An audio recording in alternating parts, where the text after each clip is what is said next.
Di sini saya akan menjelaskan pengertian mengenai keputusan atau ketetapan serta unsur-unsur dari keputusan. Nah, di sini keputusan dalam bahasa Belanda disebut dengan beschikking dan di Prancis disebut dengan akte administratif dan di Jerman dinamakan dengan Verwaltungsrecht.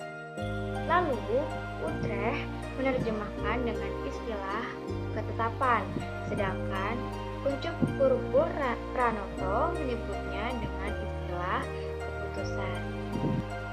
Banyak para pendapat mendefinisikan dengan keputusan. Salah satunya saya ambil Utrecht. Utrecht menyatakan bahwa beschikking atau ketetapan adalah perbuatan hukum bersegi satu dalam lapangan pemerintahan. Dalam arti sempit, dilakukan oleh alat pemerintahan dan dalam arti yang luas berdasarkan kekuasaan yang istimewa. Lalu saya ambil lagi Van der Pot. Van der Pot ini menyatakan beschikking adalah perbuatan hukum yang dilakukan alat-alat pemerintahan.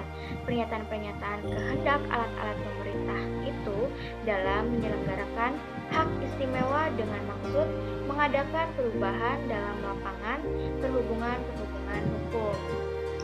Nah, keputusan administrasi negara ini merupakan perbuatan hukum publik yang bersegi satu yang dilakukan oleh alat administrasi negara untuk menyelenggarakan kepentingan umum.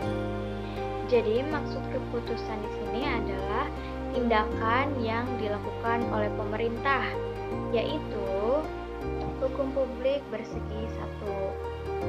Nah, di sini pemerintah juga harus bekerja sesuai kewenangan-wewenangannya. Ada unsur-unsur utama keputusan TUN seperti dirumuskan dalam pasal 1 angka 3 Undang-Undang Peratun, yaitu yang pertama ada penetapan tertulis yang dikeluarkan oleh badan atau pejabat TUN. Nah, yang pertama penetapan tertulis yaitu hubungan hukum publik senantiasa bersifat sepihak atau persegi satu.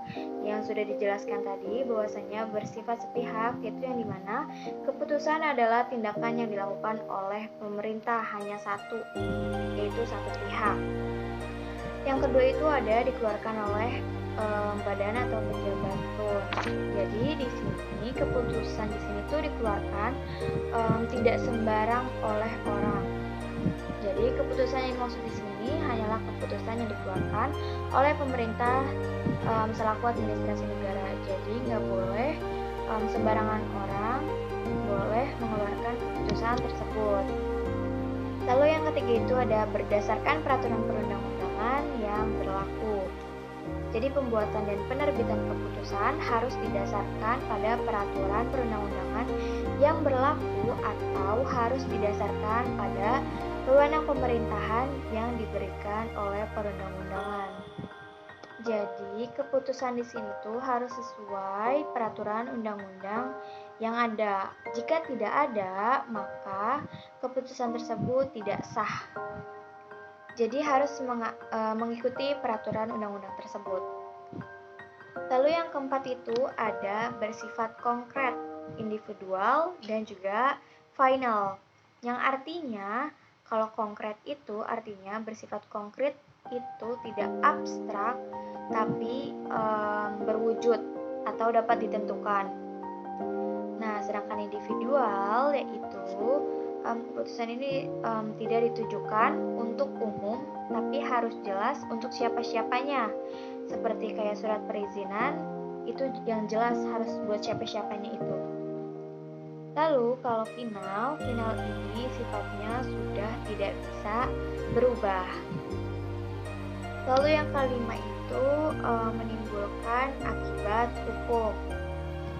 Nah, jadi keputusan merupakan wujud konkret dari tindakan hukum pemerintahan.